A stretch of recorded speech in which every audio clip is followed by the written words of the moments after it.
ఈ వీడియో కనుక నువ్వు చూస్తున్నావు అంటే ఈ క్షణంలో నువ్వు శివుడి మహాభక్తుడిగా మారిపోవాల్సిన సమయం వచ్చింది.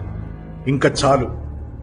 ఇన్ని రోజులు ఎదురు చూసింది చాలు, నువ్వు కష్టపడింది చాలు, నువ్వు ఏడ్చింది చాలు, నువ్వు మొత్తుకుంది చాలు. ఇప్పుడు నీకు ఒక జబ్బు వచ్చినప్పుడు ఏ డాక్టర్ని పట్టుకోవాలో తెలిసినప్పుడు, నీకు ఒక కష్టం వచ్చినప్పుడు ఏ దేవుడిని పట్టుకోవాలో కూడా తెలియాలి. అందరికన్నా ఈజీగా అప్రోచ్ అవ్వగలిగిన డాక్టర్ని, స్పెషలిస్ట్నే కదా నువ్వు పట్టుకుంటావు.